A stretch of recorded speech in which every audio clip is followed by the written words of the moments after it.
E aí, pessoal, tudo bem com vocês? Eu espero que vocês estejam maravilhosamente bem. Hoje eu lhes trago um dos clássicos do xadrez de ataque. Essa partida é obrigatória para todo enxadrista conhecer. Todo mundo, independente do nível de jogo, tem algo a aprender com Emanuel Lasker contra Johann Hermann Bauer. Pois, vamos lá.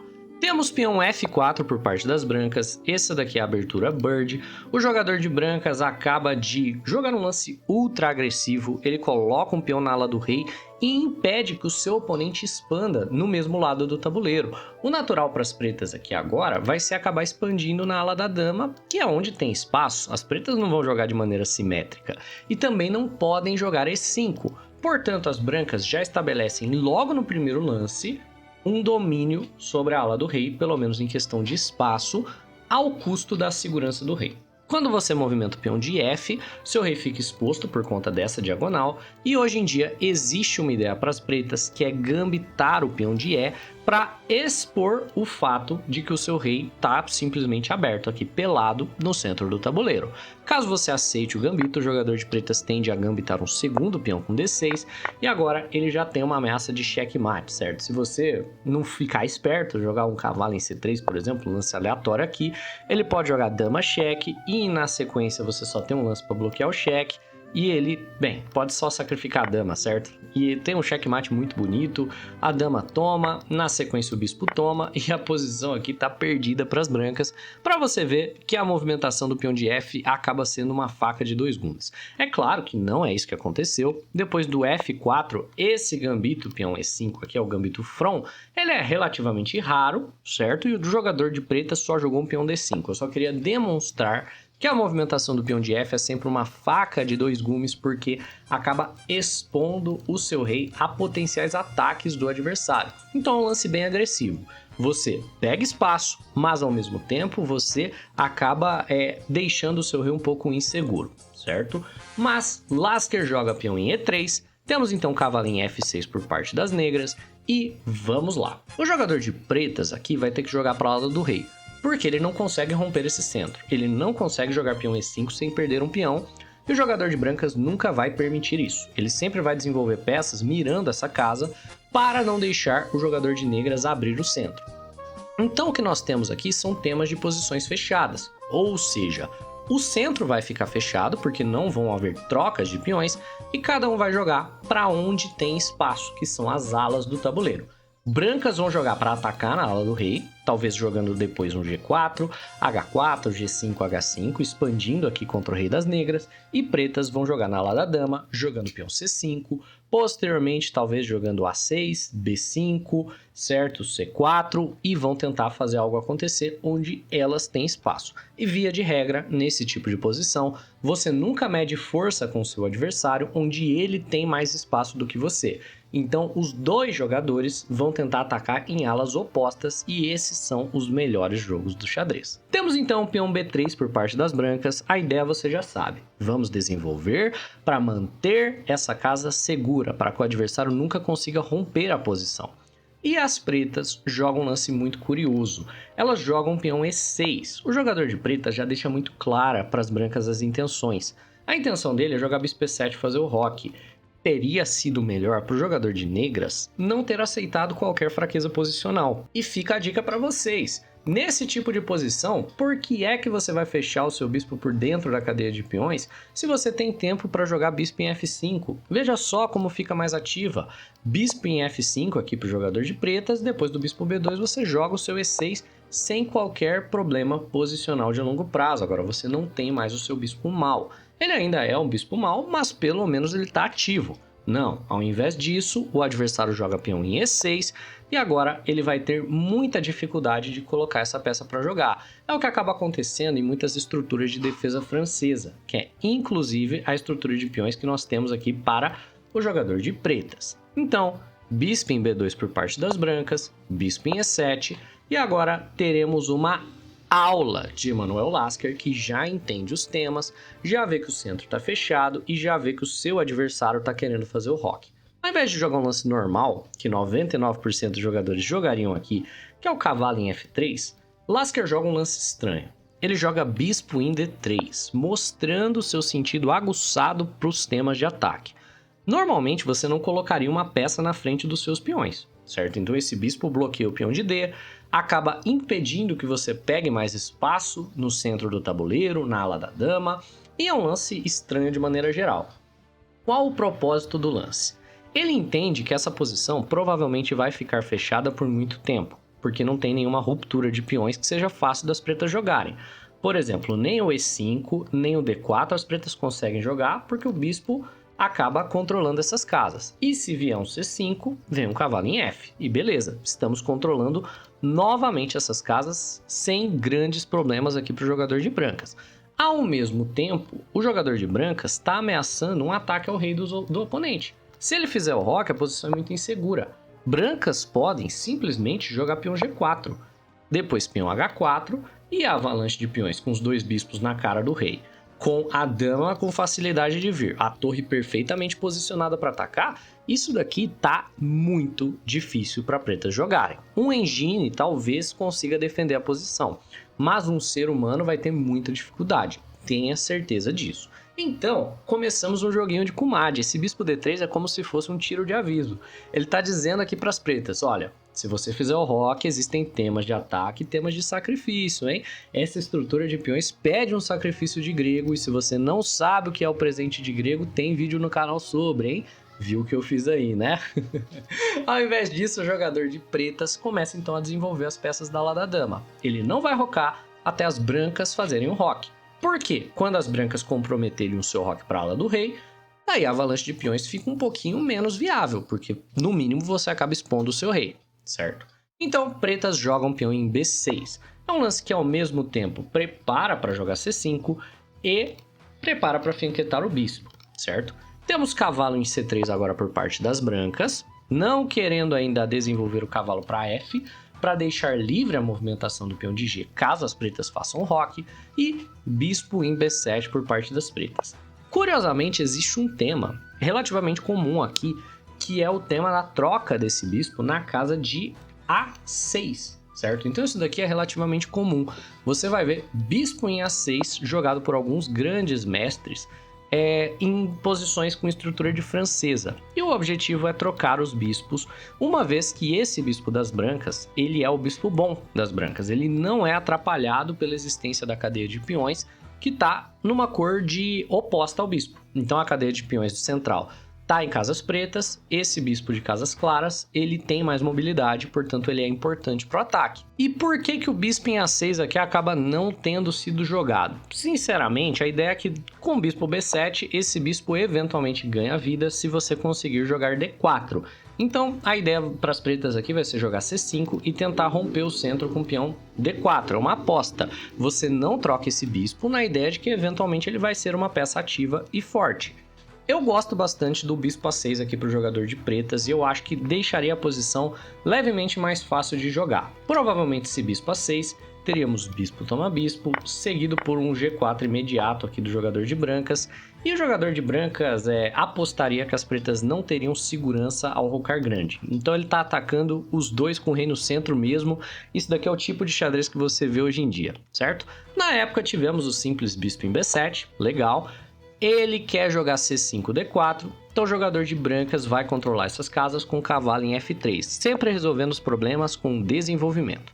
Cavalo em D7 para as negras, e agora não tem muito mais que as brancas façam se não fazer o roque, porque todas as peças já estão participando do jogo, já estão desenvolvidas, os dois seguem muito os princípios clássicos do xadrez, então nós temos roque, e falta apenas conectar as torres para que as brancas finalizem sua abertura. O jogador de pretas, agora sabendo que uma avalanche de peões é mais improvável depois do roque, vai lá e roca também. Ele estava esperando a gente rocar nesse joguinho de Kumadi.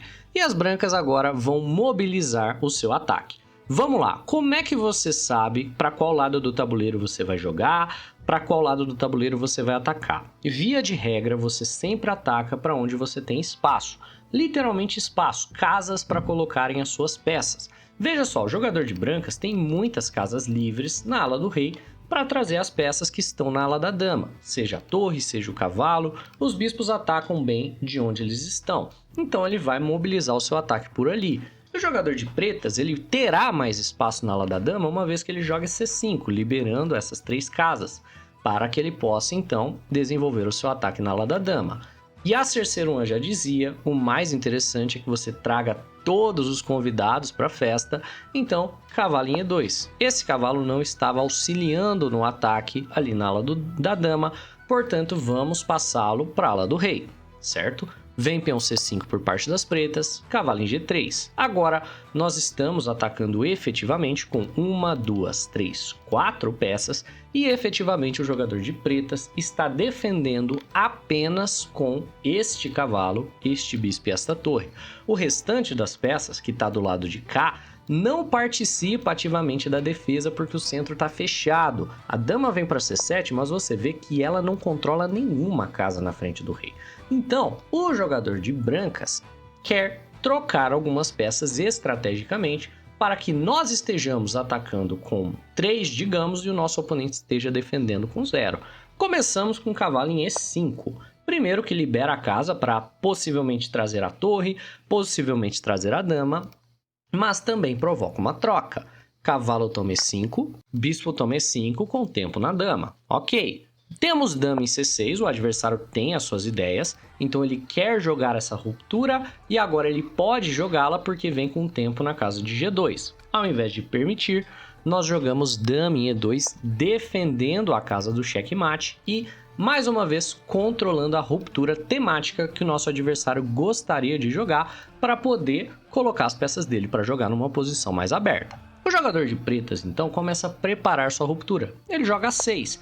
E a ideia é romper ali na casa de C4, jogar B5, jogar C4 e brancas seguem estrategicamente trocando suas peças. Veja só, se você toma esse cavalo, não dá futuro, certo? Bispo toma cavalo, o problema é que ele retoma com o tempo na torre. Por mais que você tenha trocado um dos defensores e agora você está atacando com 4 peças e o seu oponente está defendendo com apenas uma, você acaba dando tempo a ele ameaçar sua torre. E quando você tira a torre, para qualquer casa que seja, ele abre o centro e ele traz peças para a defesa. Uma vez que esse centro se abrir, esses peões saírem da frente, a dama efetivamente pode vir para a defesa do rei, certo? E aí o jogador de brancas vai ter problemas na ala da dama, que é onde ele está com falta de espaço.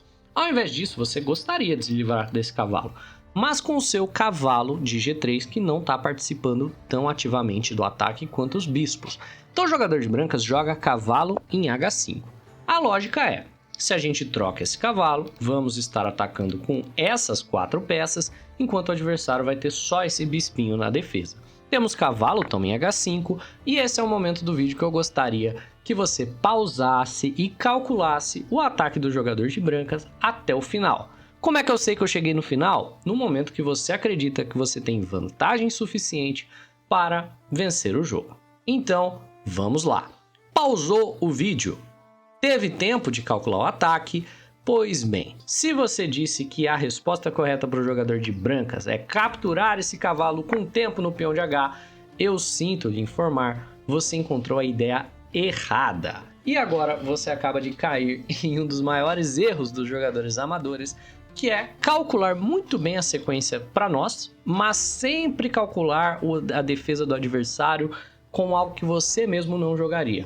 Então, provavelmente você viu dama tomar H5 com tempo em H7, na ideia de que o adversário vai defender com peão G6, você bota a dama em H, ameaçando o checkmate, e aqui a posição já está muito inferior para o jogador de pretas. Se ele jogar um F6, você pode até sacrificar o bispo, depois você tem a ideia de trazer a torre por F, dar um checkmate ali na coluna H, e bem, maravilha, certo? Não exatamente. Por quê? Se eu girar o tabuleiro aqui, por exemplo, e você vê por parte do jogador de pretas, pause o vídeo agora e veja como é que as pretas se seguram na posição. Agora que você está vendo da perspectiva dele, eu acredito que você consegue encontrar o lance que acaba com o ataque das brancas de maneira simples e eficaz. Pausou o vídeo, teve tempo de achar? O lance aqui para as negras é o simples F5, e a única razão pela qual você não viu esse lance de primeira é porque você não estava dando a mesma importância para os lances do seu adversário que você dá para os seus lances na posição. Isso é o que eu chamo de xadrez egoísta, e é isso que você precisa eliminar do seu jogo se você quiser melhorar as suas composições de ataque. Claro que o jogador de brancas ainda tem muita atividade, claro que ainda dá para jogar torre em F, posteriormente talvez trazer a torre para G, a torre para H e fazer alguma coisa acontecer, mas a posição está relativamente igual e o jogador de brancas tinha muito melhor. Se você identifica que o jogador de pretas tem uma ideia defensiva, agora você consegue eliminar a ideia defensiva dele. Como você faz para esse bispo participar do ataque antes dele poder jogar o F5? Com essa dica, eu imagino que você já tenha visto bispo por H7. E agora você elimina a ideia defensiva do seu adversário. O objetivo era sacrificar o bispo de qualquer forma, não era? Você viu o ataque até o sacrifício de bispo. Por que não fazê-lo com cheque? Agora o seu adversário não tem como parar a ideia. Rei toma bispo, dama toma cavalo. Quando o rei volta, você agora tem uma sequência de lances que vence a partida. Não seria torre em F3 primeiro, porque se você joga torre em F3, novamente o seu oponente tem uma defesa. Pause o vídeo e veja se você encontra a defesa das pretas. Pausou? Legal, aqui você provavelmente viu o F6. E o jogador de pretas tem como fugir o rei com tranquilidade, certo? Se você jogar o torre H3, ele pode só tomar o bispo, depois do cheque ele escapa, e aí você não tem ataque nenhum, tá? Vamos lá, a ideia para o jogador de brancas é sim o torre em F3, mas primeiro esse rei tem que estar pelado. Primeiro, você precisa eliminar a ideia defensiva dele, que é colocar um peão na frente. Então primeiro você toma na casa de G7, depois que o rei toma, nós temos dama cheque para forçar o adversário a colocar o rei na coluna H, e agora o levantamento de torre com uma ideia de um simples checkmate na casa de H3. A única maneira do adversário parar o checkmate é jogando o peão em E5 para poder sacrificar a dama. Depois de torre cheque, ele sacrifica a dama. E agora nós temos uma posição que, em questão material, tudo bem, até temos um certo balanço de material. Você sacrificou os dois bispos, depois você trocou a torre na dama. Então beleza, a posição está equilibrada do ponto de vista do material. No entanto, o rei do oponente está pelado, sem defesa alguma, e as peças dele não estão muito bem coordenadas. Então, com muita facilidade a partir daqui, você começa a pegar material. Temos a dama dando um duplo nos bispos, com tranquilidade. A gente captura o bispo de B7, com o tempo, inclusive, aqui no peão de B, que você já poderia tomar. Mas o Lasker traz a peça restante para o ataque e ele vai tentar forçar ou um checkmate ou a vitória de mais material. Então ele traz uma torre para F, certo? Colocando a torre para jogo, ameaçando o bispo. O adversário ameaça a nossa dama, a gente traz a dama para o ataque novamente, vamos voltar essa dama aqui para a cara do rei. Torre em D8 com tempo na dama, a gente já joga dama G4 cheque, peão toma com tempo no bispo.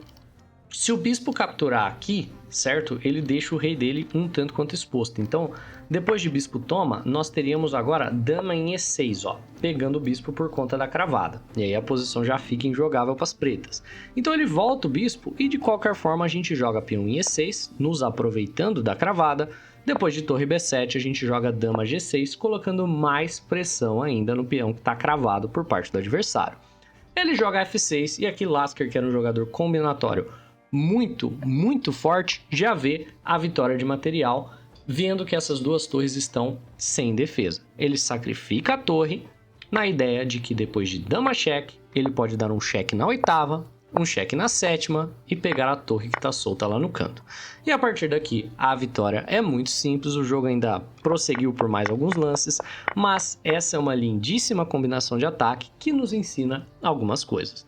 Primeira que eu gostaria de tirar para vocês é a ideia de que quando você tem a movimentação do peão de F, é legal você poder saber que tem esse levantamento de torre, isso ajuda muito nos ataques. Outra questão que eu gostaria que vocês pegassem é a questão do jogo de posições fechadas. Você sempre jogar para onde você tem mais espaço. Atacar no lado que você tem espaço. Nunca medir força com o adversário onde ele é forte. Sempre medir força com o adversário onde ele é fraco.